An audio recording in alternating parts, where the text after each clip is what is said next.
प्यारे बच्चों के लिए इतनी खास ब्लेसिंग को मांग रहे थे। जैसे से इस्लाम के यहाँ पे हैं इसी तरह से इस्लाम वापस जाए तेरे नाम को इज्जत जलाल मसीह यीशु के नाम से मांगा और सब कुछ पा दिया है। आमीन हालेलुया। सारे घर खुल गए सारे आलम वाला उते होवे आलम वाला उते होवे तेरी हम खुदाया जगमग जगमग धरती चमके रब ने नूर बसाया जगमग जगमग धरती चमके रब ने नूर बसाया लूका रसूल दी मार्फत लिखी गई है ਉਹਦਾ ਪਹਿਲਾ ਬਾਬ ਉਹਦੀ 26 ਤੋਂ 35 ਆਇਤ ਅਸੀਂ ਜਿਹੜਾ ਪੜਾਂਗੇ। ਲੂਕਾ ਰਸੂਲ ਦੀ ਮਾਰਫਤ ਸਾਰੇ ਤਾਂ ਅਸੀਂ ਜਾਣਦੇ ਆ ਕਿ ਇਹ ਕ੍ਰਿਸਮਸ ਦਾ ਮਹੀਨਾ ਹੈ। ਅੱਛਾ ਬਹੁਤ ਸਾਰੇ ਲੋਕ ਕ੍ਰਿਸਮਸ ਕਹਿੰਦੇ ਨੇ ਲੇਕਿਨ ਇਹ ਸਹੀ ਲਫ਼ਜ਼ ਜਿਹੜਾ ਹੈ ਉਹ ਕ੍ਰਾइस्टमास है। ਕੀ ਲਫ਼ਜ਼ ਹੈ?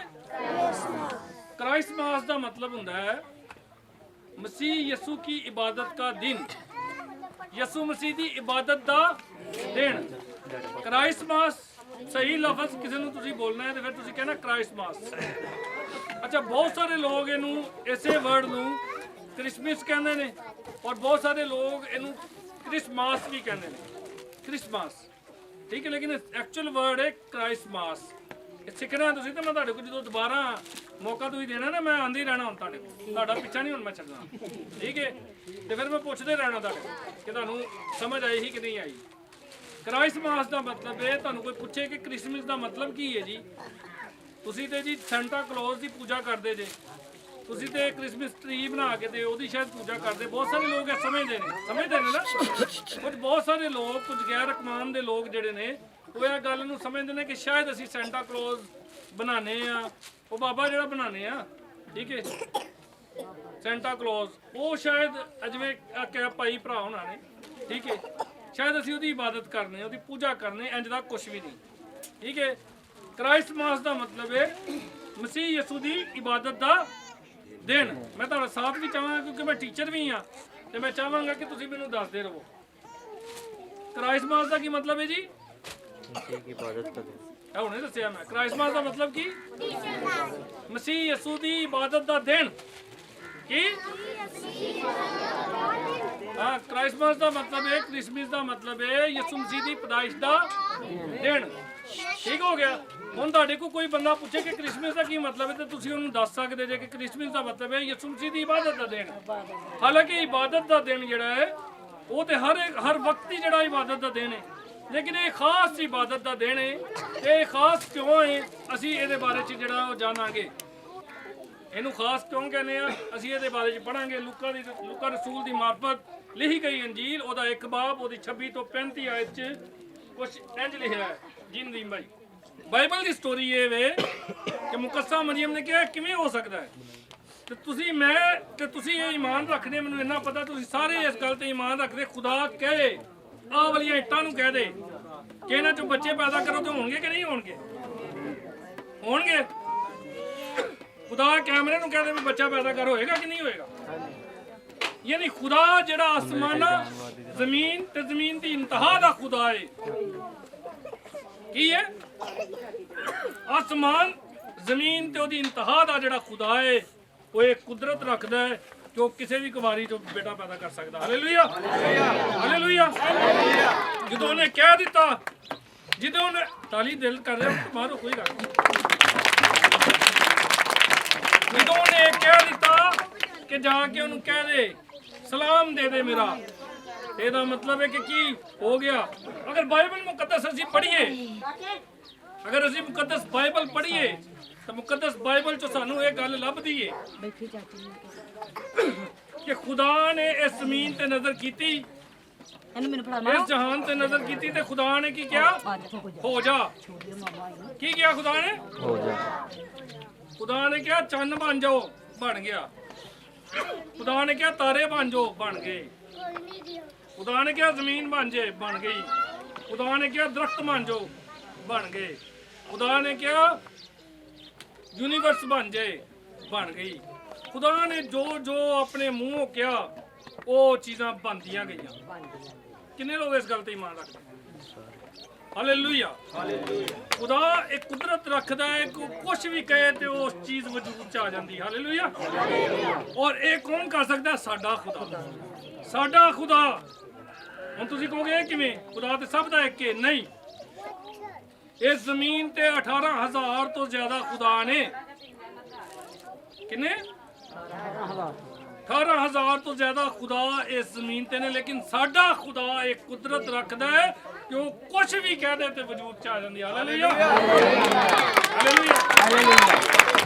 ਲੇਕਿਨ ਅਗਰ ਅਸੀਂ ਬਾਈਬਲ ਮੁਕੱਦਸ ਦਾ ਮੁਤਾਲਿਆ ਕਰੀਏ ਤੇ ਸਾਨੂੰ ਇਹ ਗੱਲ ਸਮਝ ਆ ਜਾਂਦੀ ਹੈ ਕਿ ਬਾਈਬਲ ਮੁਕੱਦਸ ਦਾ ਖੁਦਾ ਕਿਹਦਾ ਖੁਦਾ ਹੈ? ਇਬਰਾਹਿਮ ਦਾ ਖੁਦਾ, ਯਾਕੂਬ ਦਾ ਖੁਦਾ, ਇਜ਼ਰਾਈਲ ਦਾ ਖੁਦਾ। ਹਾਲੇਲੂਇਆ। ਔਰ ਉਹਦੇ ਬੰਦਿਆਂ ਨੇ ਜਦੋਂ ਦੁਆ ਕੀਤੀ, ਉਹਨਾਂ ਨੇ ਕਿਹਾ ਇਬਰਾਹਿਮ, ਇਜ਼ਾਕ, ਯਾਕੂਬ, ਇਜ਼ਰਾਈਲ ਕੇ ਖੁਦਾ, ਅਸੀਂ ਤੇਰੇ ਹਜ਼ੂਰ ਜਿਹੜਾ ਉਹ ਫਰਿਆਦ ਕਰਦੇ ਆ। ਇਬਰਾਹਿਮ ਨੇ ਕਿਹਾ, ਇਜ਼ਹਾਕ ਨੇ ਕਿਹਾ, ਯਾਕੂਬ ਨੇ ਕਿਹਾ, ਪਤਰਸ ਨੇ ਕਿਹਾ, ਮਤੀ ਨੇ ਕਿਹਾ, ਇਸੇ ਤਰ੍ਹਾਂ ਪੌਲੁਸ ਨੇ ਕਿਹਾ ਤੇ ਹੋਰ ਵੀ ਬਹੁਤ ਸਾਰੇ ਸ਼ਾਗਿਰਦਾਂ ਨੇ ਜਦੋਂ ਦੁਆ ਕੀਤੀ ਉਹਨਾਂ ਕਿਹਾ ਇਬਰਾਹਿਮ, ਇਜ਼ਹਾਕ, ਯਾਕੂਬ ਕੇ ਖੁਦਾ। ਹਾਲੇਲੂਇਆ। ਇਸ ਲਈ ਸਾਡਾ ਖੁਦਾ ਉਹਨਾਂ ਚੋਂ ਵੱਖ ਹੈ। ਫਰਿਸ਼ਤਾ ਆਇਆ, ਸਲਾਮ ਕੀਤਾ, ਸਲਾਮਤੀ ਭੇਜੀ ਤੇ ਇਹ ਪੈਗਾਮ ਦਿੱਤਾ ਤੇ ਮੁਕੱਦਸਾ ਮਰੀਮ ਨੇ ਉਸ ਪੈਗਾਮ ਨੂੰ ਕਬੂਲ ਕਰ ਲਿਆ। ਜਿਵੇਂ ਅੱਜ ਮੈਂ ਆਇਆ, ਮੈਂ ਮੈਸੇਜ ਦੇ ਰਿਹਾ, ਮੈਂ ਤੁਸੀਂ ਇਹਨੂੰ ਅਗਰ ਸੁਣੋਗੇ ਨਹੀਂ ਨਾ, ਇਹਦਾ ਮਤਲਬ ਤੁਸੀਂ ਇਨਕਾਰ ਕਰ ਰਹੇ। ਮੇਰੇ ਨਾ ਗਲੇ ਦਾ ਥੋੜਾ ਇਸ਼ੂ ਸੀ, ਉਹ ਮਜ਼ੀਦ ਹੋ ਗਿਆ। ਪਾਣੀ ਨਹੀਂ ਜਾਂਦਾ। ਅੱਛਾ, ਗੱਲ ਕਰ ਰਹੇ ਸਾਂ ਕਿ ਰਿਸੀਵ ਕਰ ਲਿਆ ਮੁਕੱਦਸਾ ਮਰੀਮ ਨੇ ਇਸ ਮੈਸੇਜ ਨੂੰ।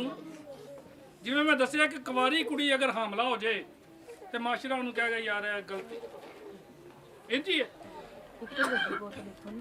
ਲੇਕਿਨ ਮੁਕੱਦਸਾ ਮਰੀਮ ਨੇ ਕੀ ਕਿਹਾ? ਬਾਈਬਲ ਮੁਕੱਦਸ ਦੇ ਮੁਤਾबिक ਮੁਕੱਦਸਾ ਮਰੀਮ ਨੇ ਇਹ ਗੱਲ ਕੀਤੀ। ਬਾਜੀ ਸੁਣੇ, ਮੁਕੱਦਸਾ ਮਰੀਮ ਨੇ ਇਹ ਗੱਲ ਕੀਤੀ ਕਿ ਅੱਜ ਤੋਂ ਲੈ ਕੇ ਹਰ ਜ਼ਮਾਨੇ ਦੇ ਲੋਕ ਮੈਨੂੰ ਕੀ ਕਹਿਣਗੇ? ਮੁਬਾਰਕ। ਅੱਜ ਤੋਂ ਲੈ ਕੇ ਹਰ ਜ਼ਮਾਨੇ ਦੇ ਲੋਕ ਮੈਨੂੰ ਮੁਬਾਰਕ ਕਹਿਣਗੇ। ਹਾਲੇਲੂਇਆ। ਹਾਲੇਲੂਇਆ। ਹਾਲੇਲੂਇਆ। ਹਾਲੇ ਨਹੀਂ ਤੇ ਕੋਈ ਕੁਵਾਰੀ ਕੁੜੀ ਹਮਲਾ ਹੋਏ ਤਾਂ ਮੂੰਹ ਲਕਾਂਦੀ ਫਿਰੇਗੀ, ਉਹ ਲੁਕਦੀ ਫਿਰੇਗੀ ਜਾ ਪਾਪਾ ਕੋਲ। ਲੇਕਿਨ ਮੁਕੱਦਸਾ ਮਰੀਮ ਨੇ ਕੀ ਕਿਹਾ ਕਿ ਹੁਣ ਤੋਂ ਲੈ ਕੇ ਅੱਜ ਤੋਂ ਬਾਅਦ, ਜਦੋਂ ਇਹ ਫਰਿਸ਼ਤਾ ਪੈਗਾਮ ਦੇ ਰਿਹਾ, ਅੱਜ ਤੋਂ ਬਾਅਦ ਹਰ ਜ਼ਮਾਨਾ, ਜਿੰਨੀ ਵੀ ਦੁਨੀਆ ਜਦੋਂ ਤੱਕ ਮੌਜੂਦ ਹੈ ਉਦੋਂ ਤੱਕ ਲੋਕ ਮੈਨੂੰ ਮੁਬਾਰਕ ਕਹਿਣਗੇ। ਤੇ ਲੋਕ ਕਹਿ ਰਹੇ ਨੇ। ਤੁਸੀਂ ਕਿਸੇ ਵੀ ਮਜ਼ਹਬ ਨੂੰ ਚੁੱਕ ਕੇ ਮਜ਼ਹਬ ਇਸਲਾਮ ਨੂੰ ਵੇਖ ਲਵੋ ਤੇ ਮੁਕੱਦਸਾ ਮਰੀਮ ਕਹਿੰਦਾ। ਕਿਸੇ ਵੀ ਦੁਨੀਆ ਦੇ ਮਜ਼ਹਬ ਨੂੰ ਵੇਖ ਲਵੋਗੇ, ਹਰ ਇੱਕ ਮੁਕੱਦਸਾ ਮਰੀਮ ਦੀ ਤਾਰੀਫ ਕਰਦਾ ਤੁਹਾਨੂੰ ਨਜ਼ਰ ਆਏਗਾ। ਇੰਜੀ ਤੇ ਰਿਸੀਵ ਕੀਤਾ ਤੇ ਉਸ ਤੋਂ ਬਾਅਦ ਕੀ ਹੋਇਆ? ਮਸੀਹਾ ਦਾ ਜਨਮ ਹੋਇਆ। ਕਿਵੇਂ ਵੇ? ਚੰਦ ਗੱਲਾਂ ਦੱਸਣਾ ਮੈਂ। ਚੰਦ ਗੱਲਾਂ ਨੇ। ਪਹਿਲੀ ਗੱਲ ਇਹ ਵੇ, ਜਦੋਂ ਯਿਸੂ ਮਸੀਹ ਦੀ ਪੈਦਾਇਸ਼ ਹੋਣੀ ਸੀ ਤੇ ਪੈਦਾਇਸ਼ ਹੋਣ ਤੋਂ ਪਹਿਲੇ ਕੀ ਹੋਇਆ? ਆਸਮਾਨ ਤੋਂ ਕੀ ਹੋਇਆ? ਆਸਮਾਨ ਤੋਂ ਕੀ ਹੋਇਆ?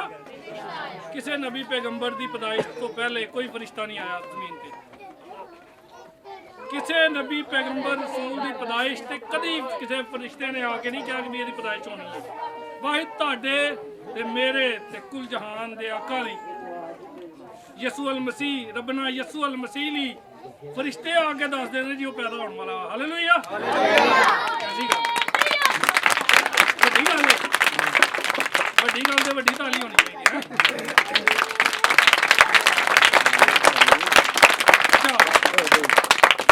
ਫਰਿਸ਼ਤਾ ਆਇਆ, ਇਸ ਲਈ ਇਹਨੂੰ ਵੱਡਾ ਕਹਿੰਦੇ ਆ ਕਿਉਂਕਿ ਇਹ ਵੱਡੀ ਗੱਲ ਹੈ ਤੇ ਵੱਡਾ ਦੇਣ। ਦੂਜੀ ਗੱਲ, ਫਰਿਸ਼ਤੇ ਕੀ ਹੋ ਰਹੇ ਨੇ? ਲਿਖਿਆ ਬਾਈਬਲ ਮੁਕੱਦਸ 'ਚ ਕਿ ਜਦੋਂ ਮਸੀਹ ਦੀ ਪੈਦਾਇਸ਼ ਹੋਈ ਤੇ ਆਸਮਾਨ ਦੇ ਫਰਿਸ਼ਤੇ ਜਿਹੜੇ ਨਾ ਉਹ ਇਹ ਕਹਿੰਦੇ ਹੋਏ ਸੁਣਾਈ ਦਿੱਤੇ, आलमे बाला पर होशना और जमीन पर उन आदमियों में जिनसे वो राजी है सुलह। आमीन। वो एक फरिश्ता आया, उस तो बाद वाधू फरिश्ते आ गए जेड़े हमद कर रहे ने, ये कह रहे ने कि आलमे बाला पर होशना। इसलिए असीं इहनूं वड्डा दिन कहंदे भाई जी। कुमारी हमला होई। हालेलुया।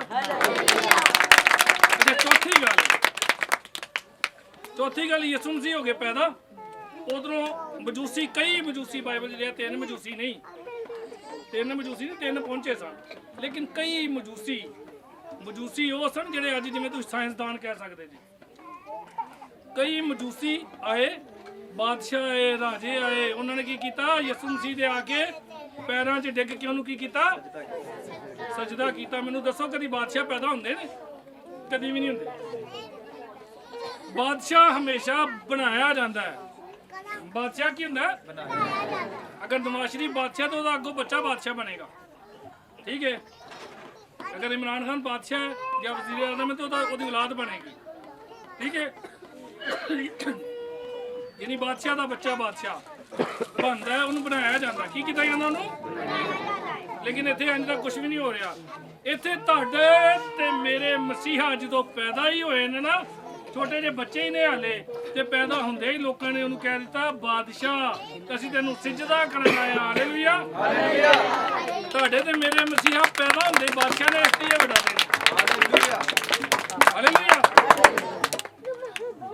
ते उस तो बाद बाइबल मुकद्दस च लिखा है, यूहन्ना 1:14 च लिखा, और कलाम मुजस्सम हुआ और फजल और सजाई से ममूर होकर हमारे दरमियान रहा, और हमने उसका ऐसा जलाल देखा जैसा बाप के इकलौते का। खुदा मुजस्सम होके जमीन ते आ गया ताकि तानू मैनू ते पूरी दुनिया नू गुनाह तो कढ़ के मौत नू शिकस्त दे के दुनिया की निजात का बंदोबस्त किया जाए।